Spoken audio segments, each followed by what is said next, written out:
একদম ফাইনালি বলতে পারেন, ফাইনালি অনেক যুদ্ধ সাধন করার পরে আমরা ফাইনালি হচ্ছে আত্রায় এসে পৌঁছাইছি, নওগাঁ। আত্রায় আমি এর আগেও গিয়েছি, আমার দাদু বাড়ি কিন্তু নওগাঁ, কিন্তু মানে দুর্ভাগ্যক্রমে আমার দাদু বাড়ি কখনো যাওয়া হয় নাই। ওই এলাকাটা যারা চিনেন তারা তো চিনেনই। ওখানে যে কাজে গিয়েছিলাম, আলহামদুলিল্লাহ এবারের কাজ আমাদের সাকসেসফুল হয়েছে। সাকসেসফুল হওয়ার পরে আমরা হালকা একটু খাওয়া দাওয়া করে আমরা আবার হচ্ছে বাসার উদ্দেশ্যে রওনা দিছি। এটা হচ্ছে আমার মামা। তো আমরা হাই হ্যালো করতেছিলাম এবং উইন সাইন দিচ্ছিলাম। সো যেহেতু আমি এখন ফেস দেখাবো না, এটা হয়তো অনেকে জানেন না, বলে দিলাম। তো এই জন্য হচ্ছে আমার ফেস সহ আসলে আমরা সবাই উইন সাইন দেখাইছিলাম, ওটা আমি আপনাদেরকে শো করতে পারলাম না, বাট আমরা জিতেছি, এই জন্য আমরা খুবই হ্যাপি। অ্যাকচুয়ালি কাজটা যে হয়েছে এই জন্য আসলে আমরা ভিক্টরি সাইন দিচ্ছিলাম। তো মামার সাথে যেহেতু আলাদাভাবে ছিল, তো ওইটাই আমি আপনাদেরকে দেখালাম। অ্যান্ড বাসায় আসার পরে বরাবরই আমার যেহেতু মন অনেক ভালো, আমি হচ্ছে আয়াতকে আর জিহাদকে নিয়ে বসে পড়ছি। আয়াতকে আমি ঢাকায় নিয়ে আসছি এবং ও আজকে আসার জন্য তাড়াতাড়ি খেয়ে ফেলছে। আমি শুধু ফোন দিয়ে ওর মারে বলছিলাম যে আয়াতকে একটু পাঠাও, ভাল লাগতেছে না। তো যেই না শুনছে আমার কথা, তাড়াতাড়ি করে, ও কিন্তু খাইতে চায় না, সেখানে সে 2 মিনিটে খাওয়া শেষ করে চলে আসছে।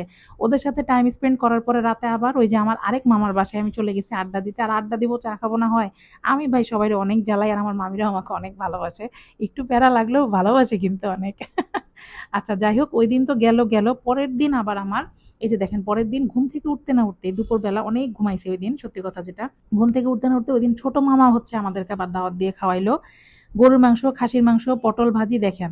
আবার ফিন্নি, এটা হ্যাঁ ফিন্নি অথবা পায়েস, আমার ঠিক খেয়াল না। খুব মজা ছিল, এই জিনিসটা খুবই মজা ছিল। মামি একা হাতে রান্না করছে, বুঝেন, পোলাও থেকে নিয়ে শুরু করে এভরিথিং। আবার ডিমও সুন্দর করে ভাজি ভাজি করছে।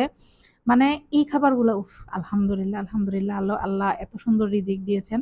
আর এটা হচ্ছে আমার ছোট মামার মেয়ে, দেখেন, হুরাইরা।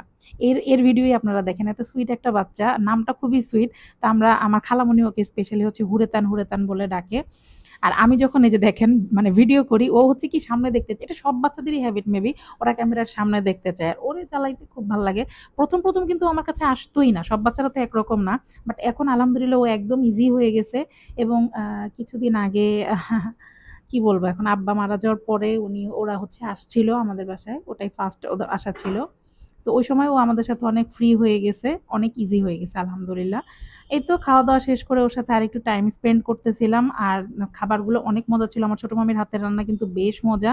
আর সবচেয়ে অবাক কর হচ্ছে উনি একা হাতে সবকিছু রান্না করছে, সবকিছু। এই যে দেখেন, এত কিছু আমি একটা ঝলক যদি দেখাই, এই 2টা বাটিতে যে দেখতেছেন, একটা গরুর মাংস, একটা খাসির মাংস, ডিম, সালাদ, পটল ভাজি, সবকিছু একা হাতে। আর ফাইনালি এই যে আমরা খেতে বসে পড়ছি সবাই, ফুয়াদ, জিহাদ, আমার মামি মুখ ডেকে ওনারা ক্যামেরার সামনে আসতে ইজি না। এই জন্য আমি কাউকে ফোর্সও করি না। এপাশে আমার নানিও খেতে বসছে, আমরা সবাই একসাথে বসছি। আর আলহামদুলিল্লাহ একসাথে খাওয়ার মধ্যে কিন্তু অনেক আনন্দ আছে, অনেক ফজিলত আছে। আপনারাও চেষ্টা করবেন যত ব্যস্ত থাকেন সবাই একসাথে খাওয়া। যাই হোক, ব্লগটা এখানে শেষ করছি, দেখাবেন নেক্সট ব্লগে।